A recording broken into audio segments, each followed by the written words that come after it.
ಹರೇ ಕೃಷ್ಣ. ಓಂ ನಮೋ ಭಗವತೆ ವಾಸುದೇವಾಯ. ಓಂ ನಮೋ ಭಗವತೆ ವಾಸುದೇವಾಯ. ಓಂ ನಮೋ ಭಗವತೆ ವಾಸುದೇವಾಯ. ಓಂ ಸಾಯಿರಾಮ್. ಶ್ರೀಮದ್ ಭಾಗವತ ಮಹಾಪುರಾಣ ಏಕಾದಶ ಸ್ಕಂದ 23ನೆಯ ಅಧ್ಯಾಯ. ಓರ್ವ ತಿತಿಕ್ಷು ಬ್ರಾಹ್ಮಣನ ಇತಿಹಾಸ, ಭಿಕ್ಷುಗೀತೆ. ಶ್ರೀ ಶುಕ ಮಹಾಮುನಿಗಳು ಹೇಳ್ತಾರೆ, ಪರೀಕ್ಷಿತನೇ, ನಿಜವಾಗಿ ಭಗವಂತನ ಲೀಲಾಕಥೆಯೇ ಶ್ರವಣಿಸಲು ಯೋಗ್ಯವಾಗಿದೆ. ಅದೇ ಪ್ರೇಮ ಮತ್ತು ಮುಕ್ತಿಯನ್ನು ಕೊಡುವಂತಹದ್ದು.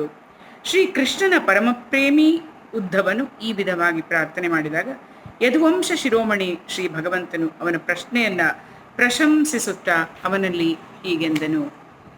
ಭಗವಾನ್ ಶ್ರೀ ಕೃಷ್ಣ ಹೇಳ್ತಾನೆ, ದೇವಗುರು ಬೃಹಸ್ಪತಿಯ ಶಿಷ್ಯನಾದ ಉದ್ಧವನೇ, ಈ ಪ್ರಪಂಚದಲ್ಲಿ ಪ್ರಾಯಶಃ ದುರ್ಜನರ ಕಟುವಾಣಿಗೆ ಗುರಿಯಾದರೂ ತನ್ನ ಹೃದಯವನ್ನು ಕಾಯ್ದುಕೊಳ್ಳುವಂತಹ ಸಂತ ಪುರುಷರು ಸಿಗಲಾರರು. ಮನುಷ್ಯನ ಹೃದಯವು ದುಷ್ಟ ಜನರ ಮರ್ಮಾಂತಕ ಹಾಗೂ ಕಠೋರ ವಾಗ್ಬಾಣಗಳಿಂದ ಪೀಡಿತವಾದಷ್ಟು ಮರ್ಮಭೇದಿ ಬಾಣಗಳು ಚುಚ್ಚಿದಾಗಲೂ ಆಗುವುದಿಲ್ಲ. ಉದ್ಧವನೇ, ಈ ವಿಷಯದಲ್ಲಿ ಮಹಾತ್ಮರು ಒಂದು ಬಹಳ ಪವಿತ್ರ ಪ್ರಾಚೀನ ಇತಿಹಾಸವನ್ನು ಹೇಳ್ತಾ ಇರ್ತಾರೆ. ನಾನು ಅದನ್ನೇ ನಿನಗೆ ಹೇಳುವೆನು. ದತ್ತಚಿತ್ತನಾಗಿ ಅದನ್ನು ಕೇಳು. ಓರ್ವ ಸನ್ಯಾಸಿಯನ್ನ ದುಷ್ಟರು ತುಂಬಾ ಸತಾಯಿಸಿದ್ರು. ಆಗಲೂ ಅವನು ಧೈರ್ಯಗೆಡಲಿಲ್ಲ. ಅವನು ತನ್ನ ಪೂರ್ವಜನ್ಮದ ಕರ್ಮಗಳ ಫಲವೆಂದು ಅವರು ಸತಾಯಿಸಿದ್ದನ್ನೆಲ್ಲ ಅವನು ತನ್ನ ಪೂರ್ವಜನ್ಮದ ಕರ್ಮಗಳ ಫಲ ಅಂತ ತಿಳ್ಕೊಂಡು ತನ್ನ ಮಾನಸಿಕ ಕೆಲವು ಉದ್ಗಾರಗಳನ್ನು ಪ್ರಕಟಿಸಿದ್ದನು. ಅದರದ್ದೇ ಈ ಇತಿಹಾಸ ವರ್ಣನೆ ಇದೆ. ಹಿಂದಿನ ಕಾಲದಲ್ಲಿ ಉಜ್ಜಯಿನಿಯಲ್ಲಿ ಓರ್ವ ಬ್ರಾಹ್ಮಣನು ವಾಸಿಸ್ತಾ ಇದ್ದನು. ಅವನು ಕೃಷಿ ವ್ಯಾಪಾರಾದಿಗಳನ್ನು ಮಾಡಿ ಬಹಳಷ್ಟು ಧನ ಸಂಪತ್ತನ್ನು ಗಳಿಸಿದನು. ಅವನು ತುಂಬಾ ಕೃಪಣನು, ಕಾಮಿಯೂ ಲೋಭಿಯೂ ಆಗಿದ್ದನು. ಕ್ರೋಧವಾದರೂ ಅವನಿಗೆ ಮಾತಿಗೆ ಬರ್ತಾ ಇತ್ತು. ಅವನು ತನ್ನ ಜಾತಿ ಬಂಧುಗಳನ್ನು ಅತಿಥಿಗಳನ್ನು ಎಂದೂ ಸಿಹಿ ಮಾತುಗಳಿಂದಲೂ ಸಂತೋಷಪಡಿಸಲಿಲ್ಲ. ಊಟಕ್ಕಿಕ್ಕುವುದಂತೂ ದೂರವೇ ಉಳಿಯಿತು. ಅವನು ಧರ್ಮ ಕರ್ಮದಿಂದ ಶೂನ್ಯವಾದ ಮನೆಯಲ್ಲಿ ಇದ್ದುಕೊಂಡು ತಾನು ಸ್ವತಃ ತನ್ನ ಧನ ಸಂಪತ್ತಿನಿಂದ ತನ್ನ ಶರೀರಕ್ಕೂ ಸುಖ ನೀಡಲಿಲ್ಲ. ಅವನ ಲೋಭ ಮತ್ತು ಕೆಟ್ಟ ಸ್ವಭಾವದಿಂದ ಅವನ ಮಕ್ಕಳು, ಬಂಧು ಬಾಂಧವರು, ಆಳುಕಾಳುಗಳು, ಹೆಂಡತಿಯೇ ಮುಂತಾದವರು ದುಃಖಿಗಳಾಗಿದ್ದು ಮನಸ್ಸಿನಲ್ಲೇ ಅವನ ಅನಿಷ್ಟವನ್ನು ಚಿಂತಿಸ್ತಾ ಇದ್ರು. ಯಾರೂ ಅವನ ಮನಸ್ಸಿಗೆ ಪ್ರಿಯವಾಗುವ ವ್ಯವಹಾರ ಮಾಡ್ತಾ ಇರಲಿಲ್ಲ. ಅವನು ಲೋಕ ಪರಲೋಕ ಎರಡರಿಂದಲೂ ಪತಿತನಾಗಿದ್ದನು. ಯಕ್ಷರಂತೆ ಧನವನ್ನ ಕಾಯ್ತಾ ಇದ್ದನು. ಆ ಧನದಿಂದ ಅವನಾದರೂ ಧರ್ಮವನ್ನು ಮಾಡ್ತಾ ಇರಲಿಲ್ಲ, ಭೋಗವನ್ನು ಭೋಗಿಸ್ತಾ ಇರಲಿಲ್ಲ. ಅನೇಕ ದಿನಗಳವರೆಗೆ ಈ ಪ್ರಕಾರ ಜೀವನ ನಡೆಸಿದ್ದರಿಂದ ಪಂಚಮಹಾಯಜ್ಞಗಳ ಭಾಗಿಯಾದ ದೇವತೆಗಳು ಕ್ರುದ್ಧರಾದರು. ಉದಾರನಾದ ಉದ್ಧವನೇ, ಅವನ ಪೂರ್ವ ಪುಣ್ಯದ ಆಸರೆಯಿಂದ ಇಷ್ಟರವರೆಗೆ ನೆಲೆಸಿದ್ದ ಧನವು ಪಂಚಮಹಾಯಜ್ಞರ ಭಾಗಿಗಳ ತಿರಸ್ಕಾರದಿಂದ ಹೊರಟು ಹೋಗಲು ತೊಡಗಿತು. ಅವನು ಬಹಳ ಉದ್ಯೋಗ ಪರಿಶ್ರಮದಿಂದ ಗಳಿಸಿದ ಧನವು ಅವನ ಕಣ್ಣ ಮುಂದೆಯೇ ನಾಶವಾಗಿ ಹೋಯಿತು. ಆ ಅಧಮ ಬ್ರಾಹ್ಮಣನ ಸ್ವಲ್ಪ ಧನವನ್ನು ಅವನ ಕುಟುಂಬಿಗಳು ಕಸಿದುಕೊಂಡರು. ಕೆಲವನ್ನು ಕಳ್ಳರು ಕದ್ದುಕೊಂಡು ಹೋದರು. ಕೆಲವು ಬೆಂಕಿಯೇ ಮುಂತಾದ ದೈವಿ ಕೋಪದಿಂದ ನಷ್ಟವಾಯಿತು. ಕೆಲವು ಸಮಯದ ಪ್ರಭಾವದಿಂದ ನಾಶ ಹೊಂದಿತು. ಕೆಲವನ್ನು ಸಾಧಾರಣ ಮನುಷ್ಯರು ಎತ್ತಿ ಹಾಕಿದರು. ಅಳಿದುಳಿದ ಧನವನ್ನು ಕರದ ರೂಪದಲ್ಲಿ, ದಂಡದ ರೂಪದಲ್ಲಿ ಶಾಸಕರು ಎತ್ತಿಕೊಂಡು ಹೋದರು. ಉದ್ಧವನೇ, ಹೀಗೆ ಅವನ ಎಲ್ಲ ಸಂಪತ್ತು ಹೊರಟು ಹೋಯಿತು. ಅವನು ಧರ್ಮವನ್ನು ಗಳಿಸಲಿಲ್ಲ, ಭೋಗವನ್ನು ಭೋಗಿಸಲಿಲ್ಲ. ಇತ್ತ ಅವನ ನೆಂಟರಿಷ್ಟರು ಕೂಡ ಅವನತ್ತ ಮುಖ ಮುರಿದರು. ಈಗ ಅವನಿಗೆ ಭಾರಿ ಭಯಾನಕ ಚಿಂತೆ ಆವರಿಸಿತು. ಧನದ ನಾಶದಿಂದ ಅವನ ಹೃದಯದಲ್ಲಿ ಬಹಳ ಉರಿ ಉಂಟಾಯಿತು. ಅವನ ಮನಸ್ಸು ದುಗುಡದಿಂದ ತುಂಬಿತು. ಕಣ್ಣೀರಿನ ಕಾರಣದಿಂದ ಗಂಟಲು ಕಟ್ಟಿ ಹೋಯಿತು. ಆದರೆ ಈ ಪ್ರಕಾರ ಚಿಂತಿಸುತ್ತಲೇ ಅವನ ಮನಸ್ಸಿನಲ್ಲಿ ಸಂಸಾರದ ಕುರಿತು ಮಹಾನ್ ದುಃಖ ಬುದ್ಧಿ ಮತ್ತು ಉತ್ಕಟ ವೈರಾಗ್ಯದ ಉದಯವಾಯಿತು. ಈಗ ಬ್ರಾಹ್ಮಣನ ಮನಸ್ಸಿನಲ್ಲೇ ಅಂದುಕೊಂಡನು, ಅಯ್ಯೋ ಶಿವನೇ, ನಾನು ಇಷ್ಟು ದಿನಗಳವರೆಗೆ ನನ್ನನ್ನು ವ್ಯರ್ಥವಾಗಿ ಸತಾಯಿಸಿಕೊಂಡೆ. ಇದು ಬಹಳ ದುಃಖದ ಮಾತಾಗಿದೆ. ಯಾವ ಧನಕ್ಕಾಗಿ ನಾನು ಕಠಿಣ ಪರಿಶ್ರಮ ಮಾಡಿದೆನೋ ಆ ಧನವು ಧರ್ಮ ಕಾರ್ಯದಲ್ಲಾಗಲಿ ಸುಖಭೋಗದಲ್ಲಾಗಲಿ ಉಪಯೋಗವಾಗಲೇ ಇಲ್ಲವಲ್ಲ. ಪ್ರಾಯಶಃ ಲೋಭಿ ಮನುಷ್ಯನಿಗೆ ಧನದಿಂದ ಎಂದೂ ಸುಖ ಸಿಗುವುದಿಲ್ಲ ಎಂಬುದನ್ನು ನೋಡಲಾಗುತ್ತದೆ. ಈ ಲೋಕದಲ್ಲಾದರೂ ಅವರು ಧನವನ್ನು ಗಳಿಸುವುದರಲ್ಲಿ ಮತ್ತು ಅದರ ರಕ್ಷಣೆಯ ಚಿಂತೆಯಿಂದ ಸುಡುತ್ತಿರುತ್ತಾರೆ.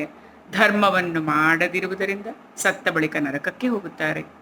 ಸ್ವಲ್ಪವೇ ತೊನ್ನು ಸರ್ವಾಂಗ ಸುಂದರ ಸ್ವರೂಪವನ್ನು ಕೆಡಿಸುವಂತೆ ಸ್ವಲ್ಪವಾದ ಲೋಭವೂ ಕೂಡ ಯಶಸ್ವಿಗಳ ಶುದ್ಧ ಕೀರ್ತಿಯನ್ನು ಹಾಗೂ ಗುಣಿಗಳ ಪ್ರಶಂಸನೀಯ ಗುಣಗಳನ್ನು ನಾಶ ಮಾಡಿಬಿಡುತ್ತದೆ.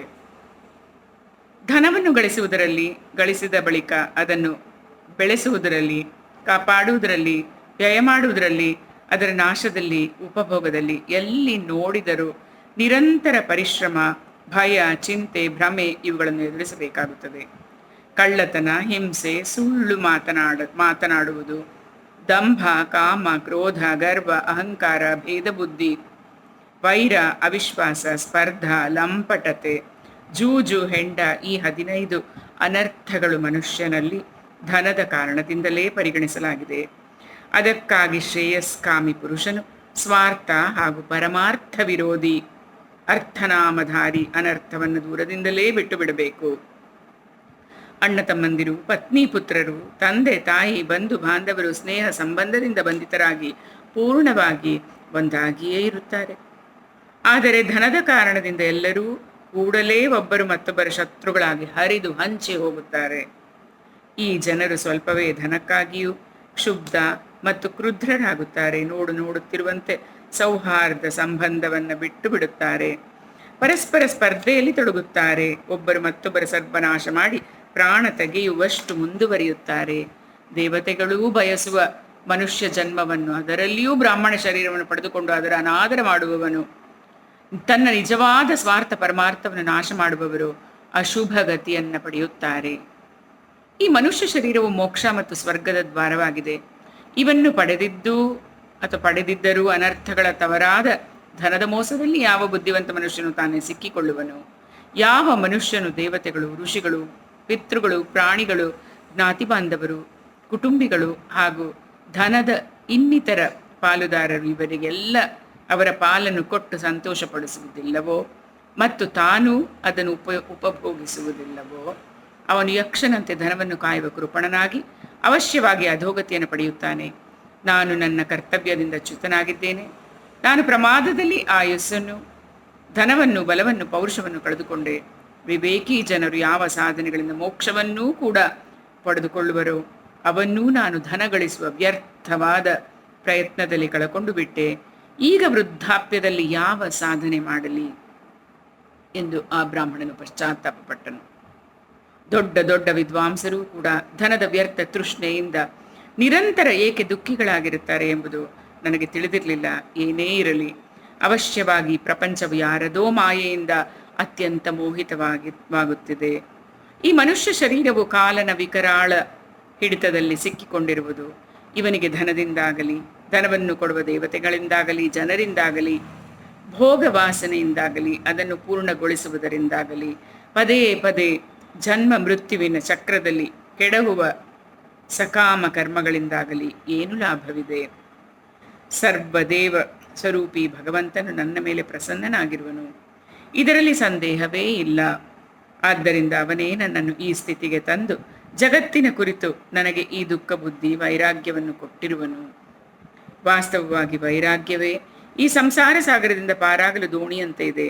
ನನ್ನ ಆಯಸ್ಸು ಬಾಕಿ ಉಳಿದಿದ್ದರೆ ನಾನು ಆತ್ಮಲಾಭದಲ್ಲೇ ಸಂತುಷ್ಟನಾಗಿದ್ದು ನನ್ನ ಪರಮಾರ್ಥದ ಸಂಬಂಧದಲ್ಲಿ ಜಾಗರೂಕನಾಗುವೆನು.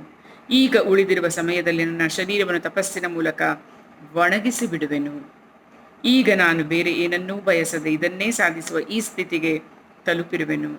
3 ಲೋಕಗಳ ಒಡೆಯ ಹಾಗೂ ದೇವತೆಗಳೆಲ್ಲರೂ ನನ್ನ ಈ ಸಂಕಲ್ಪವನ್ನು ಅನುಮೋದಿಸಲಿ. ಈಗ ನಿರಾಶನಾಗುವ ಯಾವುದೇ ಮಾತಿಲ್ಲ, ಏಕೆಂದರೆ ಕಟ್ವಾಂಗ ರಾಜನು ಕೇವಲ 2 ಗಳಿಗೆಯಲ್ಲಿ ಭಗವದ್ಧಾಮವನ್ನು ಪಡೆದುಕೊಂಡು ಬಿಟ್ಟಿದ್ದನು. ಭಗವಾನ್ ಶ್ರೀ ಕೃಷ್ಣನ್ ಹೇಳ್ತಾನೆ, ಉದ್ಧವನೇ, ಈ ಉಜ್ಜಯಿನಿಯ ನಿವಾಸಿ ಬ್ರಾಹ್ಮಣನು ನಾನು ಮತ್ತು ನನ್ನದು ಎಂಬ ಗಂಟನ್ನು ಬಿಚ್ಚಿಬಿಟ್ಟಿರುವೆನು ಎಂದು ಮನಸ್ಸಿನಲ್ಲೇ ನಿಶ್ಚಯಿಸಿದನು. ಅನಂತರ ಅವನು ಶಾಂತವಾಗಿ ಮೌನಿ ಸಂಸಾರಿಯ ಸನ್ಯಾಸಿಯಾಗಿ ಹೋದನು. ಈಗ ಅವನ ಚಿತ್ತದಲ್ಲಿ ಯಾವುದೇ ಸ್ಥಾನ, ವಸ್ತು, ವ್ಯಕ್ತಿಯ ಕುರಿತು ಆಸಕ್ತಿ ಉಳಿಯಲಿಲ್ಲ. ಅವನು ತನ್ನ ಮನ, ಇಂದ್ರಿಯ, ಪ್ರಾಣಗಳನ್ನು ವಶಪಡಿಸಿಕೊಂಡನು. ಅವನು ಪೃಥ್ವಿಯಲ್ಲಿ ಸ್ವಚ್ಛಂದವಾಗಿ ವಿಹರಿಸತೊಡಗಿದನು. ಅವನು ಭಿಕ್ಷೆಗಾಗಿ ಊರು ನಗರಕ್ಕೆ ಅವಶ್ಯವಾಗಿ ಹೋಗ್ತಾ ಇದ್ದನು. ಆದರೆ ಯಾರೂ ಅವನನ್ನು ಗುರುತಿಸದಂತೆ ಇರುತ್ತಾ ಇದ್ದನು. ಎಲೈ ಉದ್ಧವನೇ, ಈ ಅವಧೂತ ಸನ್ಯಾಸಿಯು ಬಹಳ ಮುದುಕನಾಗಿದ್ದನು. ದುಷ್ಟರು ಅವನನ್ನು ನೋಡುತ್ತಲೇ ಹರಿಹಾಯ್ದು ಬೀಳ್ತಾ ಇದ್ರು. ಅನೇಕ ರೀತಿಯಿಂದ ಅವನ ತಿರಸ್ಕಾರ ಮಾಡುತ್ತಾ ಸತಾಯಿಸ್ತಾ ಇದ್ರು.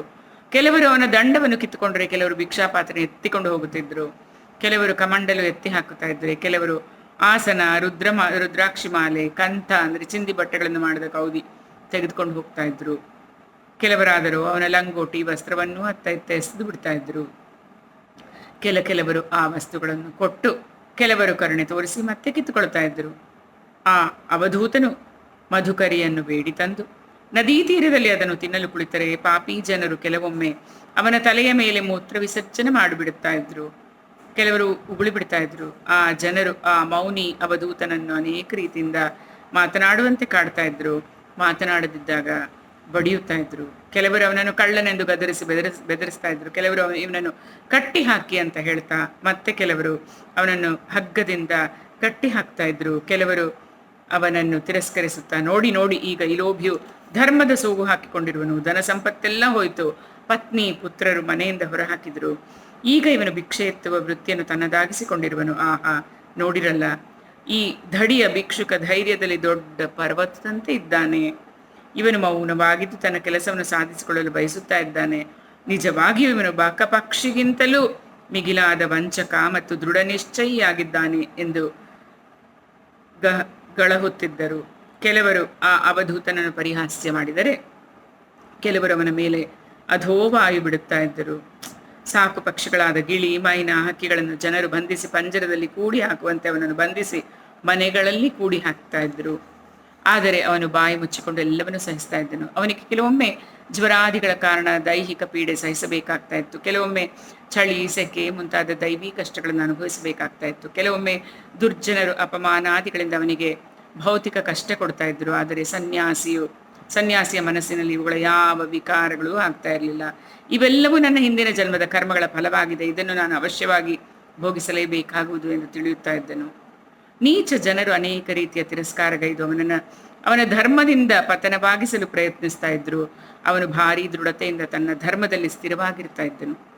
ಅವನು ಸಾತ್ವಿಕ ಧೃತಿಯ ಆಶ್ರಯ ಪಡೆದು ಗೀತೆಯೊಂದನ್ನು ಹೀಗೆ ಹಾಡಿದನು.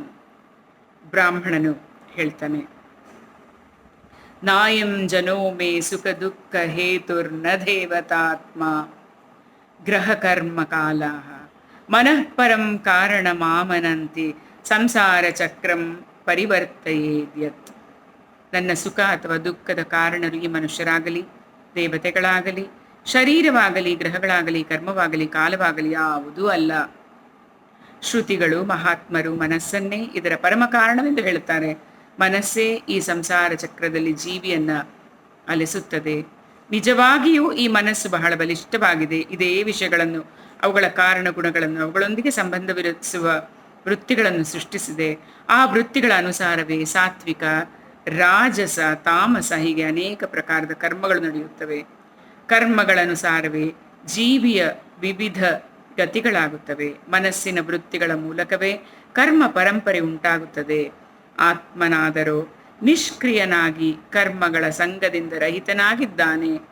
ಹಿರಣ್ಯಮಯ ಅರ್ಥಾತ್ ವಿಜ್ಞಾನ ಸ್ವರೂಪಿಯಾಗಿದ್ದು ಜೀವಿಯ ಸಖನಾಗಿರುವನು. ಸಾಕ್ಷಿ ರೂಪದಿಂದ ಎಚ್ಚರವಾಗಿದ್ದು ಜೀವಿಯನ್ನ ನೋಡುತ್ತಿರುತ್ತಾನೆ. ಆದರೆ ಜೀವಿಯು ಅಹಂಭಾವದಿಂದ ಮನಸ್ಸನ್ನು ಜೊತೆಯಾಗಿಸಿಕೊಂಡು ತನ್ನಲ್ಲಿಯೇ ಅನೇಕ ಪ್ರಕಾರದ ಗುಣವೃತ್ತಿಗಳನ್ನು ಕಲ್ಪಿಸಿಕೊಳ್ಳುತ್ತಾನೆ. ಅವುಗಳಲ್ಲಿ ಆಸಕ್ತನಾಗಿ ಸ್ವಯಂ ಬಂಧಿತನಾಗುತ್ತಾನೆ. ಈ ವಿಧವಾಗಿ ಮನಸ್ಸಿಗೆ ವಶೀಭೂತನಾಗಿ ಜೀವಿಯು ಅಲೆಯುತ್ತಾ ಇರ್ತಾನೆ. ದಾನ ಕೊಡುವುದು, ಸ್ವಧರ್ಮವನ್ನು ಪಾಲಿಸುವುದು, ಯಮ ನಿಯಮಗಳನ್ನು ಪಾಲಿಸುವುದು, ವೇದಾಧ್ಯಯನ, ಒಳ್ಳೆಯ ವ್ರತಗಳನ್ನು ಪಾಲಿಸುವುದು, ವೇದಗಳಲ್ಲಿ ಹೇಳಿರುವ ಸತ್ಕರ್ಮಗಳು, ಹೀಗೆ ಇವೆಲ್ಲವೂ ಶುಭ ಕರ್ಮಗಳು. ಇವುಗಳಿಂದ ಮನಸ್ಸನ್ನು ವಶಪಡಿಸಲಾಗುತ್ತದೆ. ಇವೆಲ್ಲವನ್ನು ಮನಸ್ಸಿನ ನಿಗ್ರಹವಾಗುವ ತನಕ ಮಾಡಲೇಬೇಕು. ಆದರೆ ಮನಸ್ಸಿನ ಏಕಾಕಾರ ವೃತ್ತಿಯನ್ನು ಭಗವಂತನಲ್ಲಿ ತೊಡಗಿಸುವುದು ಪರಮಯೋಗವಾಗಿದೆ. ಮನಸ್ಸಿನ ಈ ಪ್ರಕಾರದ ಸಮಾಧಿ ಸ್ಥಿತಿ ಉಂಟಾದ ಮೇಲೆ ಬೇರೆ ಯಾವುದರ ಅವಶ್ಯಕತೆಯೂ ಉಳಿಯುವುದಿಲ್ಲ. ಯಾರ ಮನಸ್ಸು ಸುಸಂಯುತವಾಗಿ ಪೂರ್ಣ ಶಾಂತವಾಗಿದೆಯೋ ಅವನಿಗಾಗಿ ದಾನಾದಿ ಯಾವುದೇ ಕೃತ್ಯಗಳೂ ಕೂಡ ಬಾಕಿ ಉಳಿಯುವುದಿಲ್ಲ. ಯಾರ ಮನಸ್ಸು ವಶವಾಗಿಲ್ಲವೋ ಅತ್ತ ಇತ್ತ ಅಲೆಯುತ್ತಿದೆಯೋ ಅವನಿಗೆ ದಾನಾದಿ ಕರ್ಮಗಳಿಂದಲೂ ಏನು ಲಾಭ? ಮನಸ್ಸು ತನ್ನ ವಶವಾದ ಮೇಲೆ ಬೇರೆ ಇಂದ್ರಿಯಗಳ ದೇವತೆಗಳು ವಶರಾಗುತ್ತಾರೆ. ಇಂದ್ರಿಯಗಳು ಮನಸ್ಸನ್ನು ವಶಪಡಿಸಿಕೊಳ್ಳಲಾರವು, ಏಕೆಂದರೆ ಮನಸ್ಸು ಬಲಿಷ್ಠರಲ್ಲಿ ಬಲಿಷ್ಠವಾಗಿದೆ. ಈ ಮನಸ್ಸಿನ ಮೇಲೆ ಹತೋಟಿ ಪಡೆಯುವವನು ದೇವತೆಗಳಿಗೂ ದೇವನಾಗುತ್ತಾನೆ. ನಿಜವಾಗಿಯೂ ಮನಸ್ಸು ಬಹುದೊಡ್ಡ ಶತ್ರುವಾಗಿದೆ. ಇದರ ಆಕ್ರಮಣ ಅಸಹ್ಯವಾಗಿದೆ. ಇದು ಹೊರಗಿನ ಶರೀರವನ್ನೇ ಅಲ್ಲ, ಹೃದಯಾದಿ ಮರ್ಮಸ್ಥಾನಗಳನ್ನೂ ಭೇದಿಸುತ್ತದೆ. ಇದನ್ನು ಗೆಲ್ಲುವುದು ತುಂಬಾ ಕಠಿಣವಾಗಿದೆ. ಮನುಷ್ಯನು ಮೊಟ್ಟ ಮೊದಲಿಗೆ ಈ ಶತ್ರುವಿನ ಮೇಲೆ ವಿಜಯವನ್ನು ಪಡೆಯಬೇಕು. ಆದರೆ ಮೂರ್ಖ ಜನರು ಇದನ್ನು ಗೆಲ್ಲುವ ಪ್ರಯತ್ನವನ್ನೇ ಮಾಡುವುದಿಲ್ಲ. ಬೇರೆ ಮನುಷ್ಯರೊಂದಿಗೆ ಸುಳ್ಳೆ ಜಗಳ ಕಾದು ಈ ಜಗತ್ತಿನ ಜನರನ್ನೇ ಮಿತ್ರ ಶತ್ರು ಉದಾಸೀನರಾಗಿಸಿಕೊಳ್ಳುವರು. ಸಾಧಾರಣವಾಗಿ ಮನುಷ್ಯರ ಬುದ್ಧಿಯು ಕುರುಡಾಗಿರುತ್ತದೆ.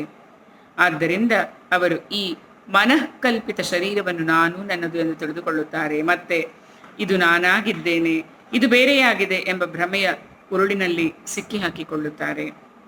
ಇದರ ಪರಿಣಾಮವಾಗಿ ಅವರು ಈ ಅನಂತ ಅಜ್ಞಾನ ಅಂಧಕಾರದಲ್ಲೇ ಅಲೆಯುತ್ತಾ ಇರುತ್ತಾರೆ. ಮನುಷ್ಯನೇ ಸುಖ ದುಃಖಗಳಿಗೆ ಕಾರಣನಾಗಿದ್ದಾನೆ ಎಂದು ಒಪ್ಪಿಕೊಂಡರೂ ಅದರಲ್ಲಿ ಆತ್ಮನ ಸಂಬಂಧವೇನಿದೆ? ಏಕೆಂದರೆ ಸುಖ ದುಃಖಗಳನ್ನು ಕೊಡುವುದು ಮೃಣ್ಮಯ ಶರೀರವೇ ಆಗಿದೆ. ಭೋಗಿಸುವವನು ಮಣ್ಣಿನ ಶರೀರವೇ. ಎಂದಾದರೂ ಊಟದ ಸಮಯದ ತನ್ನ ಹಲ್ಲುಗಳಿಂದಲೇ ತನ್ನ ನಾಲಿಗೆಯನ್ನು ಕಚ್ಚಿಕೊಂಡು ನೋವು ಉಂಟಾದರೆ ಮನುಷ್ಯನು ಯಾರ ಮೇಲೆ ಸಿಟ್ಟು ಮಾಡುವನು? ದುಃಖವನ್ನು ಕೊಡುವುದರಲ್ಲಿ ದೇವತೆಗಳನ್ನು ಕಾರಣವೆಂದು ಒಪ್ಪಿಕೊಂಡರೆ ಅದರಲ್ಲಿ ಆತ್ಮನ ಸಂಬಂಧವೇನಿದೆ? ಏಕೆಂದರೆ ಎಲ್ಲರ ಶರೀರಗಳಲ್ಲಿ ಇಂದ್ರಿಯಾಭಿಮಾನಿ ದೇವತೆಗಳು ಒಂದೇ ಆಗಿವೆ. ಇಂದ್ರಿಯದ ದೇವತೆಯು ಇನ್ನೊಂದು ಇಂದ್ರಿಯದ ದೇವತೆಗೆ ಕಷ್ಟ ಕೊಟ್ಟರೆ ಇದರಿಂದ ಆತ್ಮನ ಹಾನಿ ಏನಾಯಿತು? ತನ್ನದೇ ಒಂದು ಅವಯವ ಇನ್ನೊಂದು ಅವಯವಕ್ಕೆ ತೊಂದರೆ ಕೊಟ್ಟರೆ ಯಾರ ಮೇಲೆ ಸಿಟ್ಟಾಗುವುದು? ಆತ್ಮನನ್ನೇ ಸುಖ ದುಃಖದ ಕಾರಣವೆಂದು ಒಪ್ಪಿಕೊಂಡರೆ ಬೇರೆಯವರಿಂದ ಅವನಿಗೆ ಏನು ಸಂಬಂಧವಿದೆ? ಏಕೆಂದರೆ ಆತ್ಮನಾದರೋ ತನ್ನ ಸ್ವರೂಪವೇ ಆಗಿದೆ. ಆತ್ಮವಲ್ಲದೆ ಬೇರೆ ಏನೂ ಇಲ್ಲವೇ ಇಲ್ಲ.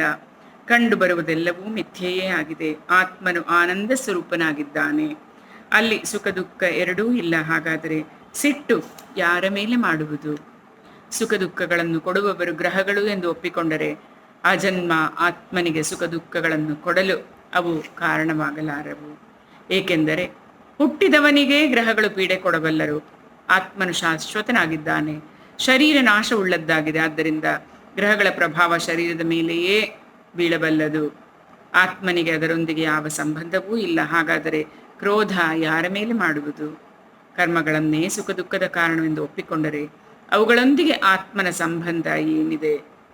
ಏಕೆಂದರೆ ಆತ್ಮನು ಸಾಕ್ಷಿಯಾಗಿದ್ದಾನೆ, ಶುದ್ಧ ಜ್ಞಾನ ಸ್ವರೂಪನಾಗಿದ್ದಾನೆ.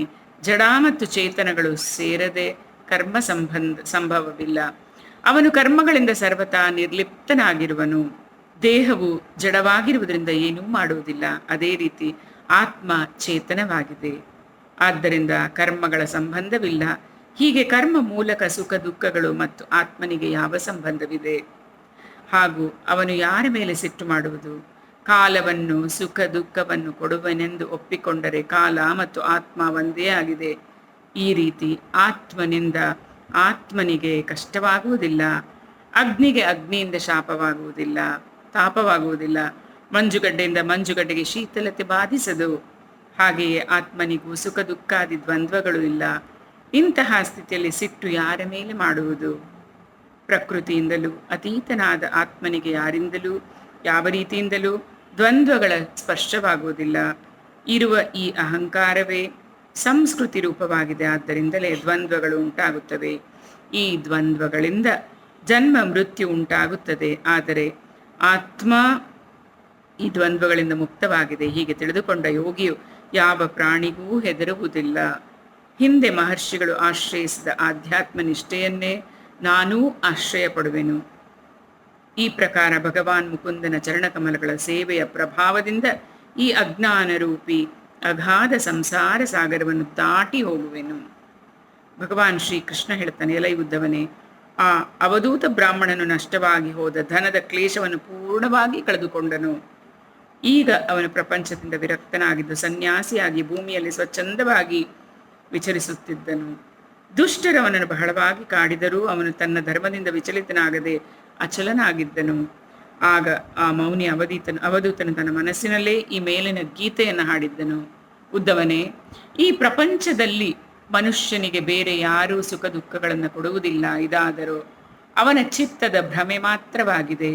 ಈ ಇಡೀ ಪ್ರಪಂಚ ಮತ್ತು ಇದರೊಳಗಿನ ಮಿತ್ರ, ಉದಾಸೀನ, ಶತ್ರು ಈ ಭೇದಗಳು ಅಜ್ಞಾನ ಕಲ್ಪಿತವಾಗಿದೆ. ಅದಕ್ಕಾಗಿ ಪ್ರಿಯ ಉದ್ಧವನೇ, ನಿನ್ನ ವೃತ್ತಿಗಳನ್ನು ನನ್ನಲ್ಲಿ ತನ್ಮಯಗೊಳಿಸು ಹಾಗೂ ನಿನ್ನ ಶಕ್ತಿಯೆಲ್ಲವನ್ನು ತೊಡಗಿಸಿ ಮನಸ್ಸನ್ನು ವಶಪಡಿಸಿಕೋ. ಮತ್ತೆ ನನ್ನಲ್ಲೇ ನಿತ್ಯಯುಕ್ತನಾಗಿ ಸ್ಥಿತನಾಗಿ ಬಿಡು. ಸಾಕು. ಎಲ್ಲ ಯೋಗ ಸಾಧನೆಯ ಸಾರ ಸಂಗ್ರಹ ಇದೇ ಆಗಿದೆ. ಈ ಭಿಕ್ಷು ಸನ್ಯಾಸಿಯ ಗೀತೆಯು ಮೂರ್ತಿಮಂತ ಬ್ರಹ್ಮಜ್ಞಾನ ನಿಷ್ಠೆಯೇ ಆಗಿದೆ.